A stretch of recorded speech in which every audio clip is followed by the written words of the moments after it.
Hello guys, आज मैं the disable wants to rebel मानवा का एपिसोड 10 एक्सप्लेन करूंगी।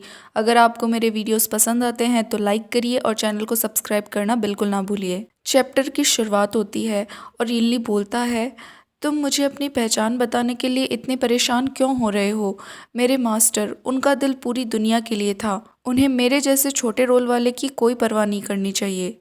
मुँह बोलता है, अगर मुझे तुम्हारी परवाह नहीं है तो मैं तुम्हें मुझ पर विश्वास दिलाने के तरीकों के बारे में कभी नहीं सोचूंगा, क्योंकि मुझे पता है कि अगर तुम यह मान लो कि मैं मूक किंगी हूँ तभी तुम्हें मैं उस खाई से बाहर निकाल पाऊंगा।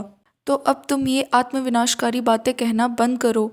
मेरे लिए सबसे इम्पोर्टेंट तुम ही हो चुयिनली। ये सुनकर यिनली मुँह का हाथ पकड़ लेता है और बड़े प्यार से बोलता है, अगर तुम मुझे सबसे ज़्यादा इम्पोर्टेंस देते हो तो मैं तुम्हारे दिल में कितनी जगह रखता हूँ। यिनली की बात सुनकर मुँह हैरानी में बोलता है, ये तुम क्या पूछ रहे हो? मास्टर और स्टूडेंट का रिश्ता फादर और सन जैसा होता है। तुम मेरे इकलौते स्टूडेंट हो, चाहे कुछ भी हो। मेरे दिल में तुम वो इंसान हो जिसकी मैं बहुत ज़्यादा परवाह करता हूँ। ये सुनकर यिनली को तो गुस्सा ही आ जाता है और वो बड़े कोल्ड वे में बोलता है, क्या मास्टर और स्टूडेंट का रिश्ता फादर और सन के जैसा है? यिनली को ऐसा बिहेव करता देखकर मुँह हैरानी में बोलता है, क्या क्या कुछ गलत है? फिर मुँह अपने मन में सोचता है, यिनली अचानक से इतना ठंडा क्यों पड़ गया? लेकिन इतने में ही यिनली मुँह को कसकर पकड़ लेता है। यिनली को ऐसा करता देखकर मुँह हैरानी में बोलता है, क्या मैंने उसे उकसा दिया? यिनली मुँह के करीब आकर बोलता है, ओह फादर और सन, हाँ। यिनली को ऐसा बिहेव करता देखकर मुँह थोड़ा उदास होते हुए बोलता है, यिनली, क्या तुम्हारे दिल में हमारा वही रिश्ता है, हाँ या फिर? यिनली, मैंने तुम्हें अपनी सारी पुरानी जिम्मेदारी सौंप दी और हमेशा तुम्हारे साथ ईमानदारी से पेश आता हूँ। क्या तुम वैसा ही नहीं सोचते जैसा मैं सोचता हूँ? फिर मुँह सोचता है, क्या ऐसा हो सकता है कि यिनली ने शुरू से अंत तक कभी मुझे अपना परिवार माना ही ना हो? यिनली थोड़ी अजीब सी शक्ल बनाते हुए बोलता है, जैसा तुम सोचते हो, हाँ। फिर यिनली मुँह के करीब आ जाता है और बड़े कोल्ड वे में बोलता है, क्या मैंने मान लिया था कि तुम मेरे मास्टर हो? ये सुनकर मुँह हैरानी में बोलता है, क्या? यिनली, अभी तुमने जो कहा उससे साफ है कि तुमने मुझे पहचान लिया है, तो फिर अब क्यों? लेकिन इतने में ही यिनली मुँह को जोर से धक्का देता है और उसे बेड पर गिरा देता है और यिनली खुद मुँह के ऊपर आ जाता है। ये सब कुछ होता देखकर मुँह तो चौंक ही जाता है और वो अपने मन में सोचता है, क्या? मुँह घबराते हुए बोलता है, चू यिनली, तुम ये क्या कर रहे हो? यिनली अपने मैजिक का यूज़ करते हुए बोलता है, मैं क्या कर रहा हूँ? तुम खुद ही सोचो ना। हम देखते हैं यिनली के मैजिक की वजह से वो कड़ा फिर से मुँह के हाथों में आ जाता है। उस कड़े को देखकर मुँह हैरानी में सोचता है, क्या हानचिंगुआ ब्रेसलेट? फिर यिनली मुँह की तरफ देखते हुए बोलता है, मैं ये तुम्हें बहुत पहले ही देना चाहता था, केवल इसी तरह तुम मुझसे भाग नहीं पाओगे। मुँह गुस्से में बोलता है, तुम्हारी हिम्मत कैसे हुई चू यिनली? तुम मुझे बिस्तर में क्यों फंसा रहे हो?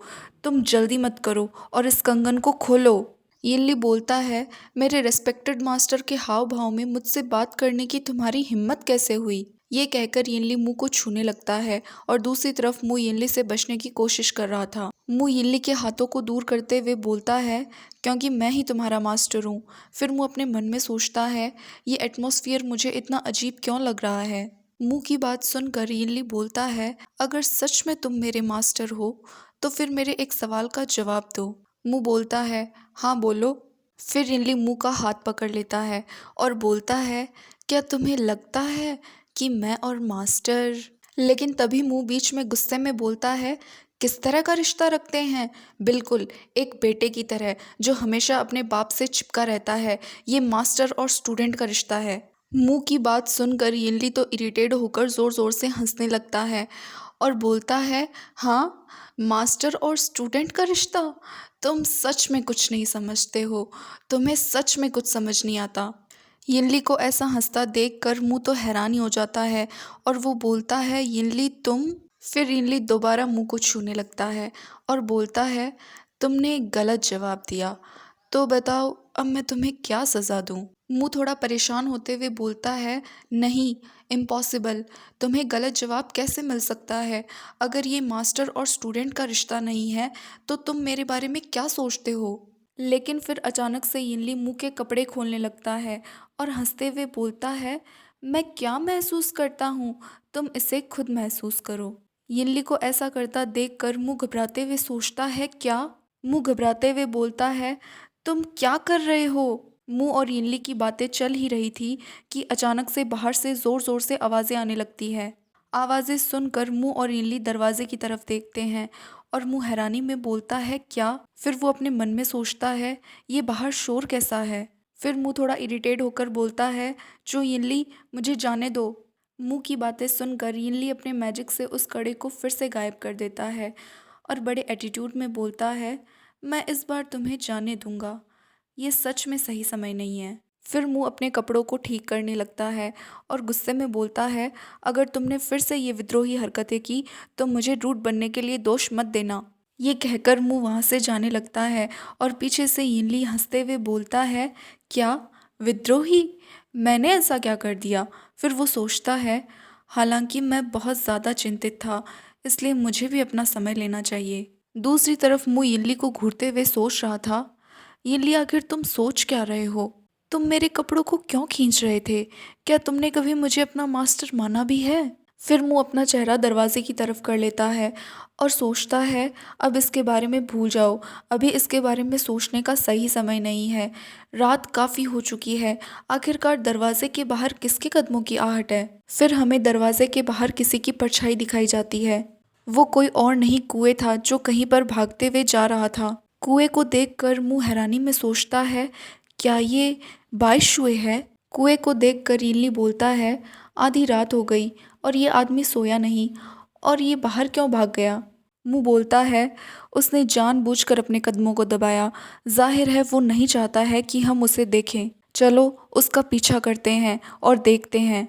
ये सुनकर यिनली तो बस हंसने लगता है और कोई जवाब नहीं देता है। फिर सीन शिफ्ट होता है और हमें गांव के कुछ घरों को दिखाया जाता है। मुंह और यिनली भी वहीं आए थे। मुंह और यिनली दोनों आसपास की जगह को देख रहे थे। तभी यिनली बोलता है, सेल्फ ब्लॉक का आंकड़ा अब खत्म हो गया है, शायद उसे पता चल गया है कि हम उसका पीछा कर रहे हैं। मुंह एक घर के पास जाते हुए बोलता है, आखिरकार वो तियान्यू जुए का मास्टर है, इसमें कोई आश्चर्य की बात नहीं है कि उसने हमें पकड़ लिया है। लेकिन कोई बात नहीं, मैंने मूल रूप से रात में ताव्यान गांव में घूमने की योजना बनाई थी, तो पहले चलो बाईजुए को ढूंढते हैं और देखते हैं कि कहीं वो कोई खतरे में तो नहीं। ये सुनकर यिनली हैरानी में मुंह की तरफ देखने लगता है। फिर यिनली थोड़ा सीरियस होते हुए सोचता है, ये आदमी, इतने सालों बाद भी आप दूसरों के मामलों में दखल क्यों देते हैं? दूसरी तरफ मुंह एक घर का दरवाजा खोल रहा था। हम देखते हैं उस घर के अंदर कोई नहीं था। घर को खाली देखकर मुंह हैरानी में सोचता है, क्या घर के अंदर कोई नहीं है? फिर मुंह उस घर से बाहर आ जाता है और जाते हुए सोचता है, अजीब बात है, जब अंधेरा हुआ था तो मैंने स्पष्ट रूप से सभी गांव वालों को अपने घर में वापस जाते हुए देखा था। आखिरकार घर में कोई क्यों नहीं है? फिर मुंह दूसरे घर का दरवाज़ा खोलता है और गुस्से में बोलता है, बिल्कुल, यहाँ भी कोई नहीं है। यिनली बोलता है, देर हो चुकी है, ये गांव वाले घर में क्यों नहीं सोते? आखिरकार वो कहाँ चले गए? फिर वो दोनों उस घर के अंदर आ जाते हैं और मुंह बोलता है, मुझे नहीं पता, लेकिन घर के अंदर देखो, यहाँ ना तो खाने पीने का सामान है और ना ही यहाँ बिस्तर और चादरें हैं। ये स्पष्ट रूप से बस एक सजावट है, यहाँ लोग बिल्कुल भी नहीं रह सकते। यिनली एक धूल भरी टेबल पर हाथ रखते हुए बोलता है, हाँ तुमने सही कहा, इतनी धूल जमा होने से पता चलता है कि इसे लंबे समय तक किसी ने साफ नहीं किया। फिर मुंह उन गांव वालों को याद करने लगता है और सोचता है, मैंने आज सुबह एक पूरे गांव को राख में तब्दील होते हुए देखा है।